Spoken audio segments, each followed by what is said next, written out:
എല്ലാവർക്കും Marian's kitchen റെസിപ്പീസിലേക്ക് വീണ്ടും സ്വാഗതം. എന്നായിരിക്കും വിശേഷങ്ങൾ? നമ്മളിന്ന് ചെയ്യാൻ പോകുന്ന റെസിപ്പി എന്ന് വെച്ച് കഴിഞ്ഞാൽ നല്ല പച്ചമാങ്ങ കൊണ്ട് അടിപൊളി ടേസ്റ്റി ആയിട്ടുള്ള ഒരു ജ്യൂസ്. ഇപ്പോൾ നമുക്ക് പച്ചമാങ്ങേൻ്റെ സീസണല്ല, അപ്പോൾ ഇത് വെച്ചിട്ട് നമുക്ക് പുളിയില്ലാത്തൊരു ജ്യൂസ് ഉണ്ടാക്കിയാലോ? അപ്പോൾ നമുക്ക് വീഡിയോ കാണാം.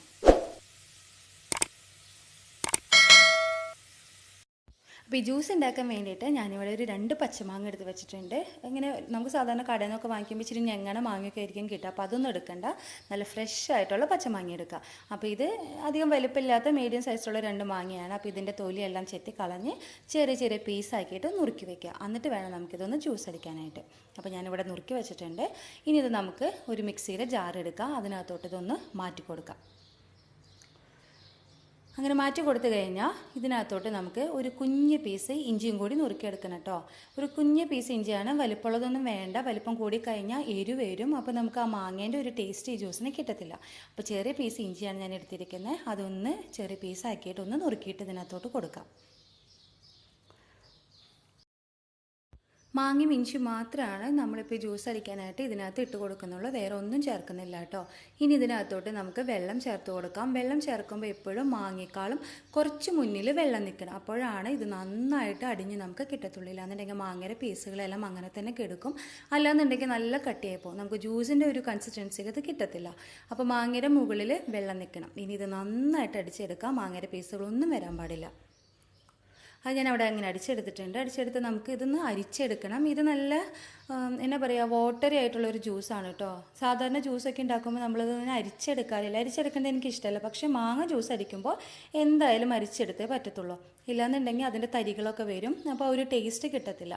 അപ്പോൾ നന്നായിട്ടൊന്ന് അരിച്ചെടുക്കുക. ഇങ്ങനെ ഈ ജ്യൂസ് ഉണ്ടാക്കുമ്പോൾ മാങ്ങക്കൂടെ ഒരു ഇഞ്ചി മാത്രം ഇട്ട് അടിക്കുക, ഇല്ല പഞ്ചസാരയൊക്കെ ഇട്ട് അടിച്ച് കഴിഞ്ഞാൽ നമ്മൾ ഇതിൻ്റെ കൊറ്റൻ മാറ്റി വയ്ക്കുമല്ലോ, അപ്പോൾ അതിൻ്റെ ആ ഒരു ടേസ്റ്റ് എല്ലാം ആ കൊറ്റൻ്റെ കൂടെ പോവും. അത് മാത്രമല്ല, ഇങ്ങനെ ചെയ്യുന്നതുകൊണ്ട് വേറൊരു ഉപകാരം കൂടിയുണ്ട്. ഈ കൊറ്റൻ നമുക്ക് കളയണ്ട. ഇതിനകത്ത് കുറച്ച് ഉള്ളി അതേപോലെ നാളികേരമൊക്കെ ചേർത്ത് കഴിഞ്ഞാൽ നല്ലൊരു ചമ്മന്തിയാക്കി നമുക്ക് എടുക്കാം. അപ്പോൾ നമുക്ക് ചോറിൻ്റെ കൂടെ അത് കഴിക്കുകയും ചെയ്യാം. അപ്പോൾ വേസ്റ്റ് ആക്കരുത് സാധനങ്ങളൊന്നും. അപ്പോൾ ഇത് ഞാനിവിടെ മാറ്റി വയ്ക്കുന്നുണ്ട്. ഇതേപോലെ തന്നെ ബാക്കിയുള്ള ജ്യൂസ് എല്ലാം ഇങ്ങനെ അരിച്ചെടുക്കുകയാണ്. എൻ്റെ അരിപ്പ ചെറുതാണ്, അപ്പോൾ അതുകൊണ്ട് ഫസ്റ്റ് ഒറ്റ ട്രിപ്പിന് എനിക്കത് ചെയ്യാൻ പറ്റത്തില്ല കേട്ടോ. അപ്പോൾ എല്ലാം അത് ഞാനിങ്ങനെ ചെയ്ത് വെച്ചിട്ടുണ്ട്. കണ്ടോ, ഇച്ചിരി സിമ്പിളായിട്ടുള്ള ജ്യൂസാണ്, കട്ടിയൊന്നുമില്ല, വാട്ടറിയാണ്. അപ്പോൾ ഇനിയിപ്പോൾ ഇതിനകത്തോട്ട് നമുക്ക് ബാക്കിയുള്ള ഇൻഗ്രീഡിയൻസ് ഒക്കെ ചേർത്ത് കൊടുക്കാം. ഇതിനകത്തോട്ട് നമ്മൾ മധുരം ചേർത്തില്ലല്ലോ, അപ്പോൾ നമ്മുടെ ഇഷ്ടത്തിനുള്ള മധുരം നമുക്ക് ഇതിനകത്തോട്ട് ചേർത്ത് കൊടുക്കാം. മാങ്ങ എപ്പോഴും ഒരു ഇച്ചിരി പുളിയുള്ള മാങ്ങയാവണം, അപ്പോഴാണ് നല്ല ടേസ്റ്റി ആയിട്ട് നമുക്കിത് കിട്ടത്തുള്ളൂ. അപ്പോൾ നിങ്ങളുടെ മധുരത്തിന് ആവശ്യമായിട്ടുള്ള പഞ്ചസാര ഇതിനകത്തോട്ട് ചേർത്ത് കൊടുക്കുക. ഇതിൻ്റെ കൂടെ ഒരു നുള്ളു ഉപ്പും കൂടി ചേർത്ത് കൊടുക്കണം കേട്ടോ. അപ്പോൾ മധുരം ബാലൻസ് ചെയ്ത് പോകാനായിട്ട് കുറച്ച് ഉപ്പ്, നിങ്ങൾ എത്രയാണ് മാങ്ങിയെടുക്കുന്നത്, എത്ര ജ്യൂസാണ് നിങ്ങൾക്ക് കിട്ടിയിരിക്കുന്നത്, അതിനനുസരിച്ച് ഉപ്പ് നിങ്ങൾ ചേർത്ത് കൊടുക്കുക. എന്നിട്ട് നന്നായിട്ട് മിക്സ് ചെയ്ത് ഈ പഞ്ചസാരയെല്ലാം നന്നായിട്ട് അരിയിപ്പിച്ചെടുക്കുക.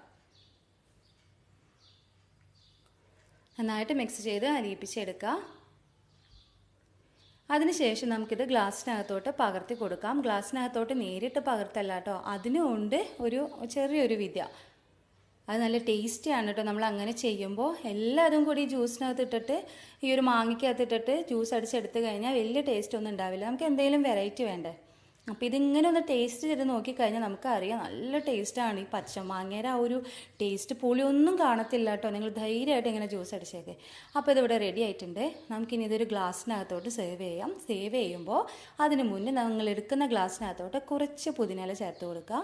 അതേപോലെ ഒരു കുഞ്ഞ് പീസ് നാരങ്ങയുടെ ഒരു കുഞ്ഞു പീസാണ് എടുത്തിരിക്കുന്നത്, അതും കൂടി ഇതിനകത്തോട്ട് ചേർത്ത് കൊടുക്കുക. എന്നിട്ട് നമ്മൾ ഇങ്ങനെ ഉള്ളിയൊക്കെ ചതയ്ക്കുന്ന ഒരു കല്ലുണ്ടാവില്ലേ, അതിൻ്റെ ഇടിക്കുന്ന ആ സാധനം എടുത്തിട്ട് നന്നായിട്ടൊന്ന് ചതച്ച് കൊടുക്കുക. അപ്പോൾ ഗ്ലാസ് നല്ല കട്ടിയുള്ള ഗ്ലാസ് ആണ് കേട്ടോ. എൻ്റെ ഗ്ലാസ് നല്ല ബലമാണ്, അപ്പോൾ അതുകൊണ്ടാണ് എനിക്ക് ധൈര്യമായിട്ട് ഇങ്ങനെ ചെയ്യാൻ പറ്റുന്നത്. പിന്നെ എൻ്റെ ഇടിക്കണ കല്ല് എന്നാ പറയുക, മറ്റേ നല്ല സ്ട്രോങ് ആയിട്ടുള്ളതല്ല, അപ്പോൾ അതുകൊണ്ടാണ് ഞാൻ ധൈര്യമായിട്ട് ഇങ്ങനെ ചെയ്യുന്നത്. നിങ്ങളുടെ കയ്യിൽ ഇടിക്കണത് നമ്മൾ സാധാ അമ്മിക്കല്ലിൻ്റെ ആ ഒരു ടൈപ്പ് ആണെന്നുണ്ടെങ്കിൽ ഇങ്ങനെയിട്ട് ഇടിക്കരുത് കേട്ടോ. അപ്പോൾ നിങ്ങൾ വല്ല കയ്യിലെങ്ങാനും ഇട്ടിട്ട് ഇതേമാതിരി നന്നായിട്ടൊന്ന് ചതച്ച് കൊടുത്താൽ മതി. അപ്പോൾ മല്ലിയിലല്ല പുതിനയിലും അതേപോലെ നാരങ്ങയുടെ നീരെല്ലാം കൂടി നന്നായിട്ട് അങ്ങ് മിക്സ് ചെയ്ത് വരും. നല്ല ടേസ്റ്റാണ് ഇങ്ങനെ കഴിക്കാനായിട്ട്. അപ്പോൾ ഇതേപോലെ തന്നെ ചെയ്തെടുക്കട്ടെ. എല്ലാം കൂടിയിട്ട് ഒരുമിച്ചിട്ട് ജ്യൂസ് അടിച്ച് കഴിഞ്ഞാൽ വലിയ ടേസ്റ്റ് ഒന്നും ഉണ്ടാകത്തില്ല. അപ്പോൾ ഇതിനകത്തോട്ട് നമുക്ക് ജ്യൂസ് പകർത്തി ഒഴിക്കാം. പകർത്തി ഒഴിക്കേണ്ട ഒരു എളുപ്പത്തിന് ഞാനൊരു ഗ്ലാസ്സിലോട്ട് മാറ്റിയിട്ടുണ്ടായിരുന്നു കേട്ടോ. ഞാൻ ഇതിനകത്തോട്ട് ഒരു പകുതിയോളം ജ്യൂസാണ് ഒഴിക്കുന്നത്. ഇതൊന്നില്ലെങ്കിൽ നിങ്ങൾക്ക് ഇങ്ങനെ തന്നെ കുടിക്കാം കേട്ടോ. മുഴുവൻ ജ്യൂസ് ഒഴിച്ച് ഇങ്ങനെ തന്നെ കുടിക്കാം. അതല്ല എന്നുണ്ടെങ്കിൽ നിങ്ങൾക്ക് ഇതിനകത്തോട്ട് സോഡ ചേർത്ത് കൊടുക്കാം. സോഡ എന്ന് പറയുമ്പോൾ സാധാ സോഡയാണ്, 7 അല്ലാന്നുണ്ടെങ്കിൽ സ്പ്രൈറ്റോ അങ്ങനെയൊന്നും ഉള്ളതല്ല. സാധാ സോഡ ചേർത്ത് കൊടുക്കുക. അപ്പോഴാണ് ആ മാങ്ങയിൽ ആ സോഡ മിക്സ് ചെയ്ത് വരുന്ന ടേസ്റ്റ് നമുക്ക് കിട്ടത്തുള്ളൂ. നിങ്ങൾ 7 ചേർക്കുമ്പോൾ അതിനൊരു ടേസ്റ്റ് ഉണ്ട്. ആ ടേസ്റ്റ് ആയിരിക്കും മാങ്ങ ജ്യൂസിന് കിട്ടുക. അപ്പോൾ മാങ്ങയുടെ ഒരു ടേസ്റ്റ് നമുക്ക് കിട്ടത്തില്ല. അപ്പോൾ അതുകൊണ്ട് സാധാ സോഡ മാത്രം ഇതിനകത്തോട്ട് ചേർത്ത് കൊടുക്കുക. അത് ഓപ്ഷനിലാണ്, നിർബന്ധമില്ല. നിങ്ങൾക്ക് വേണമെന്നുണ്ടെങ്കിൽ മാത്രം ചേർത്താൽ മതി. ഈ ജ്യൂസ് ഇങ്ങനെ തന്നെ കഴിക്കാനായിട്ട് നല്ല ടേസ്റ്റിയാണ്. പക്ഷേ ഇപ്പോൾ ഒരു നല്ല ചൂട് സമയമൊക്കെ അല്ലേ, അപ്പോൾ ഇതിനകത്തോട്ട് സോഡയും കൂടി ചേർത്ത് നല്ല ടേസ്റ്റ് ആട്ടോ കഴിക്കാനായിട്ട്. അപ്പോൾ ആദ്യം നമുക്ക് ഇതിനകത്തോട്ട് കുറച്ച് ഐസ് ചേർത്ത് കൊടുക്കാം. ജ്യൂസ് അടിക്കുന്ന സമയത്ത് നമ്മൾ ഐസ് ചേർത്തില്ലായിരുന്നല്ലോ, കാരണം നമുക്ക് ആ മാങ്ങ പിന്നെ ചമ്മന്തി ഉണ്ടാക്കാനായിട്ട് ഉപയോഗിക്കേണ്ടതല്ല. അപ്പോൾ അതുകൊണ്ട് നമ്മൾ ഐസ് ചേർത്തില്ല. അപ്പോൾ ഇതിനകത്തോട്ട് നേരിട്ട് നമുക്ക് കുറച്ച് ഐസ് ചേർത്ത് കൊടുക്കാം. അപ്പോൾ നല്ല തണവായിട്ട് നമുക്ക് ജ്യൂസ് കിട്ടും. ഇതിൻ്റെ മുകളിലോട്ട് നമുക്ക് സോഡ പൊട്ടിച്ചൊഴിച്ച് കൊടുക്കാം.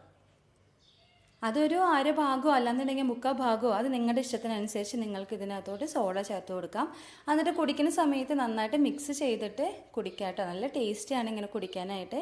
നമ്മൾ പറയുന്ന ടേസ്റ്റ് അല്ല, കുടിച്ച് കഴിയുമ്പോഴാണ് നമുക്ക് മനസ്സിലാവത്തുള്ളൂ. നല്ല ടേസ്റ്റിയാണ്. അതിൻ്റെ മുകളിലോട്ട് നമുക്കൊരു ഗാർണിഷിങ്ങിന് വേണ്ടിയിട്ടാണ് ഒരു നാരങ്ങയുടെ ചെറിയൊരു പീസ് വെച്ച് കൊടുത്തിട്ടുണ്ട്. അപ്പോൾ വളരെ ടേസ്റ്റി ആയിട്ടുള്ള മാങ്ങ